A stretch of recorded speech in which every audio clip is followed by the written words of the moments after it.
یشوے نے جہاں کئی ریکارڈز قائم کیے ہیں وہیں سرفراز نے بھی اپنا پہلا ٹیسٹ کھیلتے ہوئے انگلینڈ کے گیند بازوں کو شکست دی۔ یشسوی کے بعد سرفراز نے بھی انوکھا ریکارڈ اپنے نام کر لیا۔ انہوں نے دوسری اننگز میں بھی نصف سنچریاں بنانے کا خصوصی ریکارڈ قائم کیا ہے۔ سرفراز اب ڈیبیو ٹیسٹ کے دونوں اننگز 50 سے زیادہ رنز بنانے والے چوتھے ہندوستانی بلے باز بھی بن گئے ہیں۔ اس سے قبل دلاور حسین، سنیل گواسکر اور شریاس ایر نے یہ کارنامہ انجام دیا تھا۔ سرفراز نے 62 اننگز میں 50 رنز بنائے۔ اس سے قبل پہلی اننگز میں سرفراز نے 48 گیندوں پر نصف سنچری سکور کی تھی۔ وہ ڈیبیو ٹیسٹ میں ہندوستانی بلے باز کی مشترکہ تیز ترین نصف سنچری بن گئے ہیں۔ تعصب کا مظاہرہ اب انسانوں کے ساتھ جانوروں کے ساتھ بھی کیا جا رہا ہے۔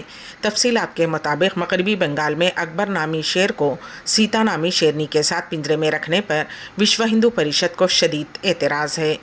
سلی گڑھی کے سفاری پارک میں ان دونوں شیروں کو ایک پنجرے میں رکھا گیا ہے، جس پر VHP نے نہ صرف شدید اعتراض کیا بلکہ وہ اس مسئلے کو لے کر سیدھے عدالت پہنچ گئے۔ کولکتہ ہائی کورٹ میں اس سلسلے میں درخواست دائر کی گئی ہے، جس میں اکبر نامی شیر کو سیتا نامی شیرنی کے ساتھ رکھنے کے اقدام کو چیلنج کیا گیا ہے۔ اس مقدمے کی سماعت 20 فروری کو ہوگی۔ اس کیس میں ریاست کے محکمہ جنگلات کے حکام اور بنگال کے سفاری پارک کے ڈائریکٹر کو فریق بنایا گیا ہے۔ دوسری جانب محکمہ جنگلات کے حکام نے کہا کہ شیروں کو حال ہی میں تریپورہ کے سپاہی جالا زوولوجیکل پارک سے منتقل کیا گیا تھا اور 13 فروری کو سفاری پارک پہنچنے پر ان کا نام نہیں رکھا گیا۔ VHP اس بات کو لے کر ناراض ہے کہ اکبر ایک مغل شہنشاہ تھا اور سیتا کا ہندو دیوی کے طور پر احترام کیا جاتا ہے۔ VHP کا کہنا ہے کہ سیتا کو اکبر کے ساتھ جوڑنا ہندوؤں کی توہین ہے۔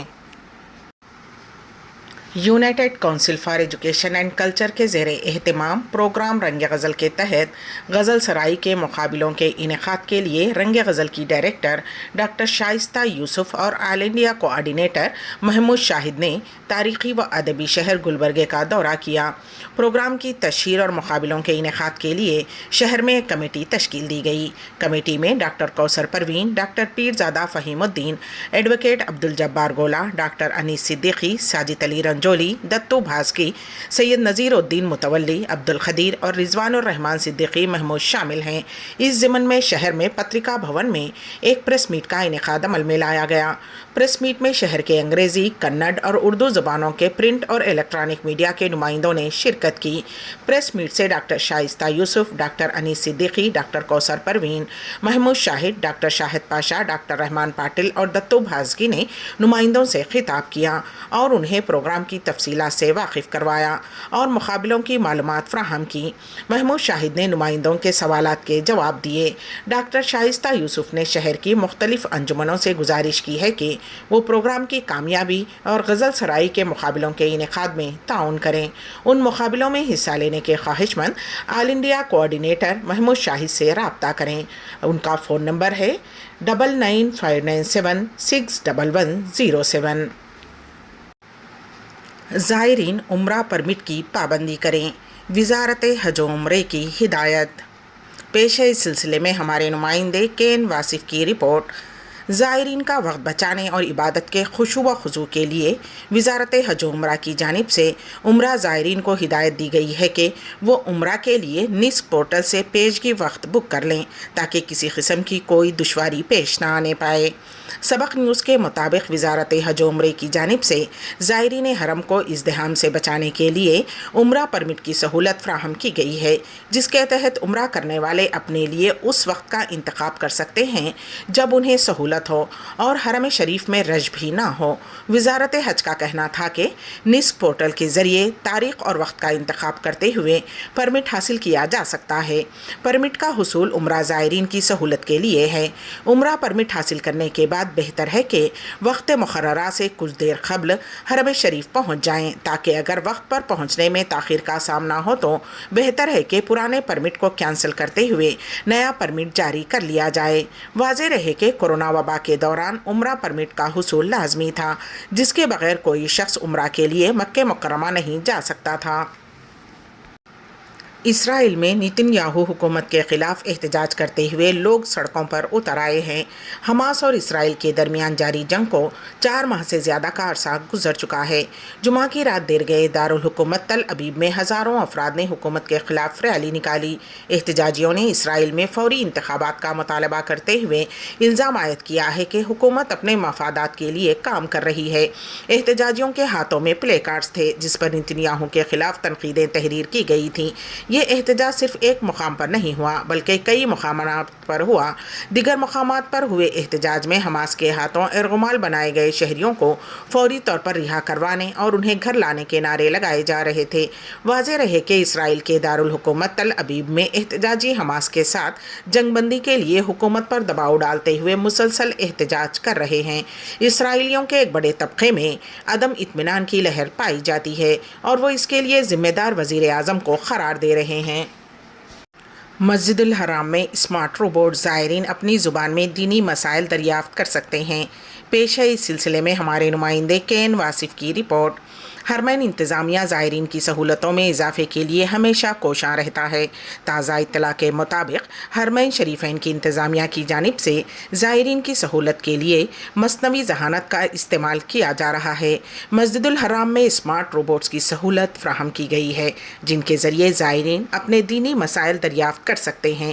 سعودی خبر رساں ایجنسی SPA کے مطابق مسجد الحرام میں انتظامیہ نے رہنما روبوٹس کی سہولت فراہم کی ہے جن کے ذریعے عمرہ زائرین اہم مسائل اور فتویٰ حاصل کر سکتے ہیں۔ مختلف ممالک سے آنے والے زائرین کی سہولت کے لیے روبوٹس میں 11 زبانوں کی سہولت فراہم کی گئی ہے جن میں عربی، اردو، انگلش، فرانسیسی، ترکی، ملاوی، چینی، بنگالی، فارسی، روسی اور ہساوی شامل ہیں۔ جدید ٹیکنالوجی سے آراستہ روبوٹس کی اسکرین 21 انچ بڑی ہے جسے ٹچ سسٹم کے ذریعے آپریٹ کیا جاتا ہے۔ مذکورہ روبوٹ سے مسجد الحرام میں آنے والے زائرین اپنی مطلوبہ زبان کا انتخاب کر سکتے ہیں۔ روبوٹس میں انتہائی حساس سینسرز لگائے گئے ہیں جن کے ذریعے خود کار کنٹرول سسٹم آپریٹ ہوتا ہے۔ روبوٹس کا کنیکشن 5G سے کیا گیا ہے جس کے ذریعے آواز اور تصویر صاف دکھائی دیتی ہے اور کسی قسم کی دشواری کا سامنا نہیں ہوتا۔ ششی تھرور سے ابرار حسین کی قیادت میں اراکین اموبا و ریاض کے دیگر شخصیات کی ملاقات۔ پیش ہے اس سلسلے میں ہمارے نمائندے کین واصف کی report. Shashi Tharoor senior Congress leader و رکن پارلیمنٹ ان دنوں اپنے نجی دورے پر ریاض میں ہیں۔ جنرل سیکریٹری علی گڑھ مسلم یونیورسٹی اولڈ بوائز ایسوسی ایشن ریاض اموبا نے مرغوب محسن کے جاری کردہ پریس ریلیز کے مطابق اراکین اموبا نے صدر ابرار حسین کی قیادت میں ریاض کے کچھ سینئر لیڈرز و دیگر سرکردہ شخصیات نے ششی تھرور سے ملاقات کی۔ حیات ریجنسی ہوٹل میں ناشتے پر ہوئی اس ملاقات میں اراکین اموبا نے کچھ اہم موضوعات جیسے جامعہ علی گڑھ کا اقلیتی کردار، مائنارٹیز کے مسائل، ملک کے موجودہ سیاسی حالات، کسانوں کا احتجاج، پارلیمنٹ کے انتخابات اور کانگریس کی حکمت عملی وغیرہ پر تبادلہ خیال کیا گیا۔ ششی تھرور علی گڑھ کمیونٹی ریاض کے گرم جوشانہ خیر مقدم کا شکریہ ادا کرتے ہوئے کہا کہ وہ مستقبل قریب میں اموبا ریاض سے تفصیلی ملاقات کا موقع نکالیں گے۔ ششی تھرور نے علی گیز کو روایتی کالی شیروانیوں میں ملبوس دیکھ کر مسرت کا اظہار کیا۔ اس موقع پر سینئر صحافی غضنفر علی خان اور راشد حسن، چیئرمین اسٹیئرنگ کمیٹی ریاض محمد زیغم خان وغیرہ بھی موجود تھے۔ ریاض میں ایک خوبصورت اور معیاری کافی شاپ کا اضافہ، حیدرآبادی نوجوانوں کی کاوش۔ پیش ہے اس سلسلے میں ہمارے نمائندے کین واصف کی رپورٹ۔ سعودی عرب میں غیر ملکیوں کی جانب سے چھوٹے یا بڑے پیمانے پر سرمایہ کاری کی ہمت افزائی کی جا رہی ہے۔ خارجی باشندے اب راست انویسٹرز کے طور پر یہاں اپنے بزنس قائم کر سکتے ہیں۔ سعودی عرب میں ہندوستانی جو آبادی کے لحاظ سے اب دوسرے نمبر پر ہیں، مملکت میں کاروبار کے میدان میں کافی تعداد میں ہیں۔ ان میں بڑی تعداد ملیالی اور حیدرآبادی باشندوں کی ہے۔ حیدرآبادی نوجوانوں کے ایک گروپ نے بڑی سرمایہ کاری کے ساتھ ایک خوبصورت کافی شاپ قائم کی جس کا افتتاح جمعہ کی شب عمل میں آیا۔ ایکزوٹک بریو نام سے قائم یہ کافی شاپ کویتی اسکان ریاض بلڈنگ 17 میں واقع ہے۔ افتتاحی تقریب میں انڈین کمیونٹی کی بڑی تعداد نے شرکت کی۔ شارق احمد، ضیاء، شعیب غوری، عاقب اور عبد المنان رضوی نے مہمانوں کا استقبال کیا۔ امبیڈکر اردو نیوز کے اختتام سے قبل دوبارہ سرخیوں پر ایک نظر۔ حیدرآباد میں کل ہند صنعتی نمائش کا آج اختتام۔